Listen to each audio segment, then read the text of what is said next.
Merci de nous suivre na MKB's officiel, chaîne ya vérité, Oyoto Senga Kabandeko, Yambobo Tala, s'abonner, mais aidez-nous aussi à partager nos vidéos. Il y a beaucoup passé message na bande que belé ba s'abonner massivement. Chaîne Oyali pona kosal sabino ba vérité. Nous vous saluons partout à travers le monde. Vous en Belgique, vous en États-Unis, vous en Angleterre, vous en France, vous en Belgique, vous en Finlande, vous en Canada, vous en Gabon, vous en Afrique du Sud, na Pretoria, na Djibouti. Merci de nous suivre partout à travers le monde. Nous vous aimons et nous vous demandons de s'abonner massivement, mais surtout partager le message. Khaib Sabango de Komedar Kankolongo passe régulièrement chaque jour na MKB's officiel qui est votre chaîne. Beaucoup moins qui est bandé comme ça, beaucoup banda koleka leka. Bino bozana ba sport na bino, bozana ba message à quoi faire passer. N'hésitez pas, on est là. Bozomona que toujours qui est na vitesse moko ya kosakanate, les gens nous appellent de partout. Merci pour na ba conseil, merci pour na ba critique parce que au moins bilanga ekola kanama et montakola kana conseil. Donc je pense que par votre apport, vous allez le coco là, Mikolo, par vos critiques, vous allez s'améliorer parce que c'est lui qui n'aime pas que les critiques à quoi évoluer. Je vais vous donner une information vraie aujourd'hui, ce qui se passe en République démocratique du Congo. Il y a dominé une actualité, mais à ce qui concerne Makambo et l'Assemblée nationale, et Oyo Jean-Marc Kabunda, le bel qui est revenir na FCC, et il y a des candidats, na coupé c'est une révélation entre Liao et Mbosso, Nani Félix Aponi, beaucoup comprendre Ndetokolobela, il y a des candidats Liao Nambosso via bureau d'âge, parce que singa na elenge moko azalaki na mutuka mutu moko afingi otala sur le bureau d'âge, donc il y a comprendre que le moko te mettanga vérifier bien Mbosso amone que na suki ebele. Mais alors il y a des candidats Liao Nambosso, Félix Ayamba qui ba Eli lobby pour la deuxième fois et là qui na bango même avant Togo Makuna tomona que Jean-Marc Kabonde Liboso ya ba député ya FCC tango kotana ki na bango, il leur a dit clairement que lui se battra pour na ba intérêt ya ba député ya FCC. Et en dehors de cela, il nous a rassuré que le président Akouta Nangambo Nabango, il a même dit que Tango Bakotana Kina Bemba, Nakatumbi et consort, vraiment, Tango Bango Baloba qui a téléma qui a s'opposé qui. Est-ce que Zamala Mukoloba Lolenge Wana, Liboso Yabato, moi je pense que même si c'est vrai, il peut avoir les droits en tant que parti locomotive IDPS, mais lorsqu'on participe à la secret Yamine na chef de l'État, en police ce qu'on appelle la diplomatie. Partout au monde, cela existe. Même dans le monde, comment basalaki na général Salam Suleiman Kassatsam Oyo basalaki na Irak ndenge bakendaki ko bomba na ba États-Unis pour les intérêts des États-Unis. Il y a toujours des intérêts qu'on protège en politique, mais la politique c'est la diplomatie. On ne dit pas tout haut si quelqu'un surtout quand on participe à la décision na chef de l'État. Le chef de l'État est arbitre. Le chef de l'État n'appartient pas seulement à un cas politique. Le chef de l'État est chef de l'État. Alors, il est censé arbitrer. C'est pour garant de bon fonctionnement des institutions. Quand on est collaborateur du chef, quand on participe à carré décisionnel les chefs, on a appelé à retenir. Donc, au coquille kozala, osana raison, mais divulguer tout ce qui a été entretien na chef ezalaka moi malamu tango monaka mingi même bande gumso ba moni chef au moins que bapé sa autorisation et les caméras. Donc biso nous ne sommes pas dans des tractations des camps Onakamosus, mais commencer surtout que, parce que quand le président de la République a l'obaki qui FCC est bloqué, FCC et Tcheye Moboulou a Sengaki a pour ya batu nyonso même ataye ozalaki na 99 et que moto memeli yo 1 problème eza toujours apport na moyi ya lelo je ne suis pas d'accord que bandeko na biso Bemba ou bien Katumbi baya kocha ba poste liboso, je ne partage pas, bien qu'en protection des intérêts, il faut que intérêt à peuple liboso, mais j'espère aussi qu'on peut le traiter dignement. On peut le refuser, mais poliment, mais pas vraiment donner cette image que, en tout cas, ce sont des commandeurs, ce sont ceci, ceci, cela. C'est pas une façon, il y a malamou, surtout quand on participe à la décision, le chef de l'État, ils allaient malamouter. Au cours cause de la raison, c'est que nous conseillons na Batubali Pembeni à chef, il faut garder ce qu'on appelle le secret d'État. Il y a des choses qu'on ne dit pas publiquement, surtout quand on était dans une réunion avec le président de la République et il leur a dit qu'il a proposé Bango Bazala candidat. Comment ça va passer maintenant dans l'opinion? 1. Botali Lelo. L'opinion va digérer ça, on ne sait pas. Mais il y a des avantages. Le premier avantage est que le kolaba député wana bakoya sosisone moko moko na ngambo na ye bakoki confier na président pour baza na autorité lisusu comme tel hépatique et consort. Mais bakoki kokoma maintenant attaché na président de la République pour boyer 5, boyer 4, boyer 10, boyer. Il y a avantage ce qui est seulement si Kabila perdre contrôle na bango. Donc avantage à l'uboso qui ce qui ba memi président wana auti na ngambo ya FCC, je crois que il y aura cette opportunité. Mais deuxième opportunité, au cas où Kabila azali simana bango, je vais vous faire quand même calcul où ali simple. Si vous regardez ba député oyo ba votaki na kokwesa bureau d'âge et assemblée nationale au bazalaki pour na motion initiée par Joseph Kokonyangi bazalaki 140. Tenez très bien, 140. Maintenant, pour avoir le président, il y a bureau, il y a assemblée, il faut avoir au moins 251. Allez-y comprendre. Si vous prenez 140 moins 251, et car il faut y a 211. Maintenant, dans ce système, si cela arrivait, que Balongola, dans les 3, 5, 10, 8, et que Bakoma, et qui coupe ce problème que s'il y a un bureau et outil na Assemblée nationale, Nangambo ya FCC, il y a aussi possibilité que le FCC se recompose autour ya candidat wana et que tozonge la na case de départ. Ça c'est un élément aussi que vous devez retenir.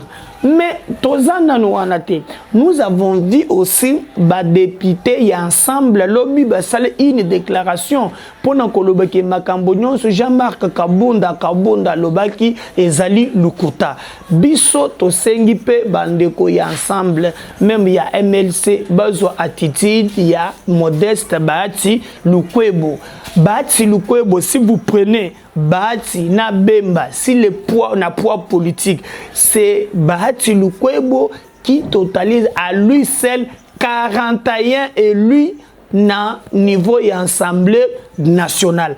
41. Alors, Bemba, je crois qu'on est là-bas 11.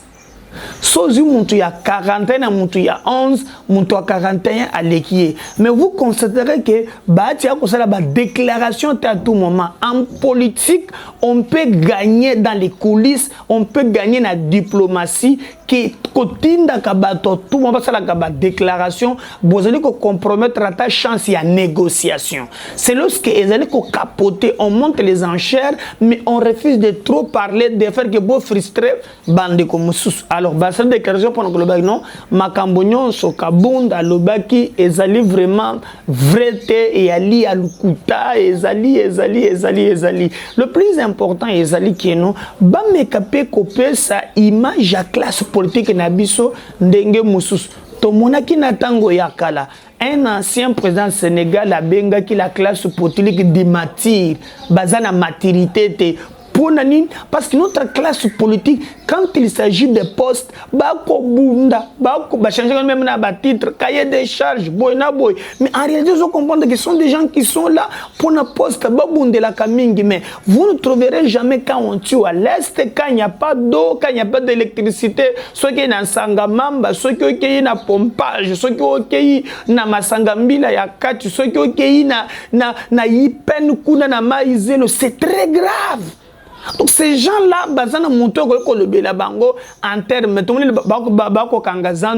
je n'ai pas vu, tu sais combien de fans dans la bande au cours de la politique, mais tant que salaire n'a pas le premier ministre la porte naïve. Donc nous voulons que au-delà il y a un intérêt égoïste na bango, l'intérêt du Congo qui est l'intérêt du peuple. Or j'ai l'impression que la classe politique baza musika nangamboana. Donc nous demandons à un moment où le président Bemba n'a retenu, surtout la présidente de la République, hier mon initiateur, il y a union sacrée, mais qu'on trouve un compromis na bandekonaye, même s'il ne le donnait pas au bango bazo senga, mais que cela c'est d'une manière polie en respectant le partenaire, parce qu'en politique les accords se font et se défont. Il y a des enjeux majeurs lobby. Nous ne voulons pas que batunions même basé que Luka ba division ba comme ce président na ba ennemi et belé. Non, on peut se séparer mais dans la paix en respectant les autres. Voilà vraiment ce que nous prêchons. Mais le vrai problème aussi, même nakati ensemble, il s'est posé problème. Quel est le problème? Même tant que Bandaki Kobunde l'Assemblée nationale, il y a eu un problème sérieux parce que les candidats, il y a eu Moindo Zangi, qui prétend voir l'Assemblée, même ministre de la Défense, il croit qu'il y a avoir Koyeba Makambuya Est, Mengi et consort, tout ça. Il peut connaître. D'ailleurs, vous avez dit qu'il avait même montré que le ministre de la Défense actuel ne maîtrise pas Makambuya Est. Il avait mené une délégation à des députés au Bakenda qui na Est, na Makambo, le Kaketomona qui, Safuna Bamusokanga, photo, tout ça. Il les a menés là-bas et Télésaki les mis na Yango. Mais nous, ce qui nous intéresse aujourd'hui, ce n'est pas que Montoise poste ou tel. On nous a parlé de Lutundu là, qui devait aussi avoir des ambitions. Il y a Perchor Wana qui a de l'expérience politique, même si on ne peut pas oublier que si on est passé de 2 tours à 1 tour, Bango Bazali vraiment Batuya Boanya Basonga ki Kabila ki Bakomise Loko Wana Ndengo na pour l'histoire de nos enfants. Tout ça peut na l'autre Mochar le Mondo Simba, il est pas avec même na kati ensemble, ambition et les cas qui est belé. Mais ce qui wana te, mais de l'autre côté aussi, na fait cesser à wane place to kolebela moi parce que si vous regardez qu'on a fait cesser, il y a des tendances. Ils ont un tandem où ils sont soutenus par Jean-Marc Kabound, où ils ont Jean-Pierre Liaou, qui a sélectionné ma déclaration, il est devenu tout l'État naïe, Mati Bakita. Mais de l'autre côté, nous avons tandem, il y a Mbosso qui est soutenu par le directeur des cabinets AI. Et selon les dernières informations, notre possession, au moins que cela ait changé, j'aurais appris que le président de la République opte pour le choix de son DIRCAB, c'est DIRCABAI, c'est-à-dire il fait le choix de Mbosso Kudjampuanga. J'ai déjà, au moment que 12 millions, alors vieux arriva que vous allez millionnaire, si seulement si le comité Nansouka, à cause de la président, il y a Assemblée nationale tel que voulu, na ba dernière information qui peut évoluer, mais j'aurais appris la dernière décision, le président de la République opte parce que Moutonamoto Azali parrainé, Liaou Azali parrainé par Kabound, Mbosso Ali parrainé par Eberand. Maintenant, allez-y comprendre, si par exemple, on opte par Mbosso Kudjampuanga, vieux totangaye na chik biso tozana no bana mike tozoyo Mbosso Kudjampuanga ti avec tout ce qu'il a connu les hauts et les bas vinaye yewana Félix Apodie. Est-ce que peut-on parler de renouvellement il y a classe politique oui ou non, je ne sais pas. Mais si vous regardez si c'est Mbosso Kudjampuanga, d'abord il faut changer équilibre. parce que na makambo ya ba élection on tient aussi un système géostratégique. Bon, même pour le président de la République, Dieu a fait grâce. Monique Zana Mongala, Mukongo, Muswahili, Muluba, Aotiko Yasikoy. Mais bureau wana, l'Assemblée nationale, bah check moi équilibre même temps ya Kabila. Tango aponeki bato na ye mina ku muntu azalaki wana muntu ya bandundu omodi ke ba changer que quand même que no bacha quand même quelqu'un ya grand Équateur ce qui était là où yazalaki c'est pourquoi na même na calcul ya Kabund quand il se battait azwaki Jean-Pierre Liao parce que Jean-Pierre Liao hein azali muntu ya grand Équateur et aussi en termes ya renouvellement ya classe politique ata kutokeli ya waza bango parce que ezala mboso ezala Liao paré na bango ezali minaku c'est minaku qui vraiment les entretient à tout moment bazalaka ensemble makamunyoso ensemble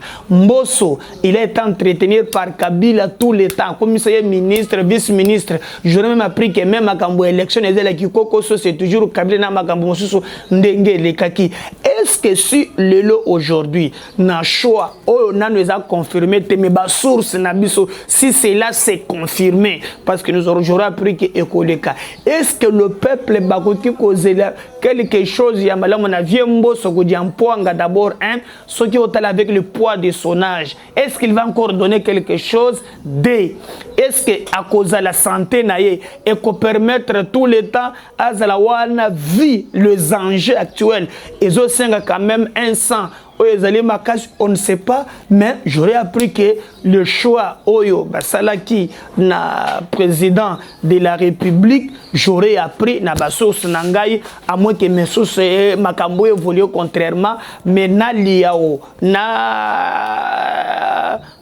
Mboso, je crois que Kabund qui aurait bâti Koroyam pour na Jean-Pierre Liao peut risquer que non, il y a Eberand, ce qui est une asuka vraiment élika. Et je crois aussi que c'est un message que le président a passé par rapport à renouvellement de la classe politique. Est-ce que cela encore va revenir au gouvernement? On ne sait pas. Mais nous, on a voulu quand même que non, que le président de la République, lui qui a subi la dictature, lui qui a subi Makambouya Mabe, a mécapé que ça la classe politique na yasika. Il y a des gens capables de l'aider à renouveler la mentalité au Yotokoki comme on a, mais pour le reste on attend que les alliés mboso kujampuanga oyozomona lelo je ne sais pas Napoléon qu'est-ce que ce vieux peut apporter encore de plus je ne sais pas.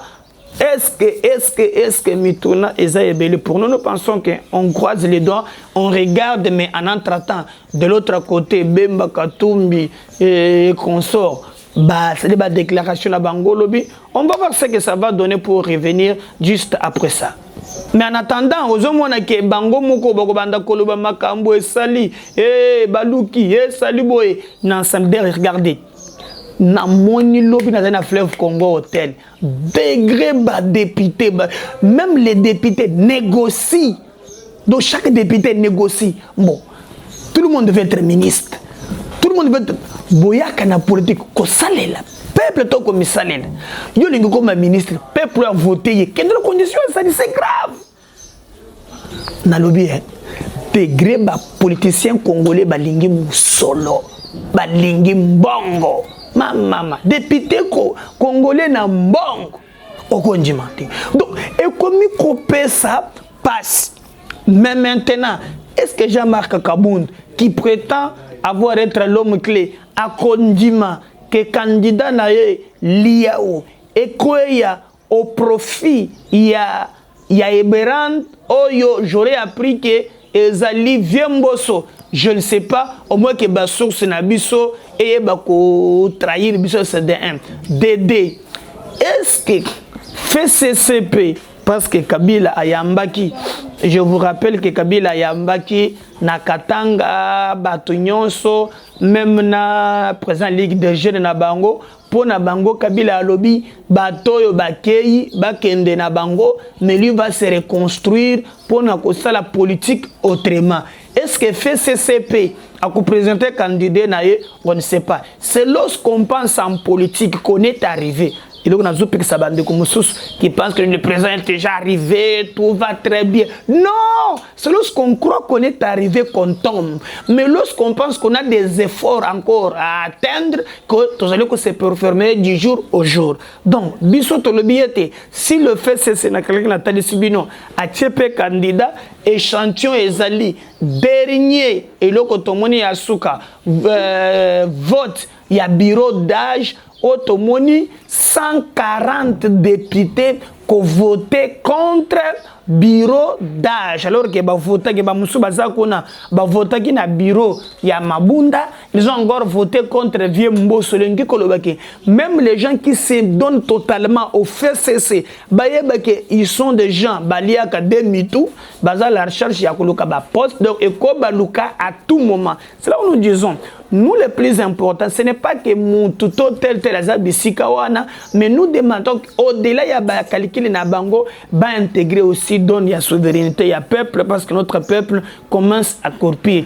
Est-ce que nous aurons des réformes bientôt 2021, mois de février, il y aura des élections en 2023, comment les bureaux de la CENI, comment, d'où réforme, comment, je ne comprends pas, mais nous on est dans des calculs, dans des positionnements qui ne disent pas son nom, mais de l'autre côté, l'INC aussi, il a rebondir, il ne comprend pas qu'il n'y a pas un jeu, il y a qui n'a pas pour na bango bazo signer bazo persister soit que majorité ezongeli Félix Tshisekedi elingi kolobaki accord ya Nairobi il faut ezonga parce que accord lobaki boye premier ministre akota na INC et pour makambo qui très bien logique na bango lokola ba député nyons baye balingi baye pas Félix et que Modeste Bachelobi qui est majorité kozala écrasante alors dans ce moment là tozongeli na schéma ya Nairobi. Alors, et d'ailleurs, bango bako soutenir que présidence ya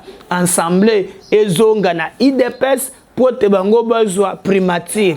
Comment ça va se faire tozo yebate. Et dans toutes ces histoires maintenant, c'est la classe politique qui se positionne. Peuple azanaye innocent, aibine le comme côté. Tant que makamona bango ko bloqué ne ba ko zongela biso le vrai problème qui touche tant que toujours la mukawa na landi ministre porte-parole ya Villa Kinshasa azo menacé ba kinois nde ba ko kanga nde ba ko sala boye et dans tout ça mutoko lever la bango azate. Nous pensons que ce qui nous concerne que le président de la République, je lui demande moi de regarder l'intérêt du peuple, mais de négocier virage Oyo. Et ça, virage très important pour l'histoire de notre pays. Il a réussi à faire beaucoup de choses, à Beti Kabila Mokato, à Panzaniye, à Salima Kambonyonso, Biso Tokopese Maboko, à Sangisaba Congolais, à cela par tous les moyens, pourvu que le Congo gagne, et non pas les ennemis, parce que les hommes passent, mais les institutions restent. Si Dieu ne revenait pas, tous allez kozonga pour les numéros moussous, mais faites abonnez-vous massivement, partagez nos vidéos, beau likez aussi nos émissions, beau commenter, beau commer la biso. Ce numéro c'était numéro WhatsApp et affiché d'abord à l'écran Nabino. Merci pour la confiance et le MKBS officiel Panza Sango. À la prochaine numéro.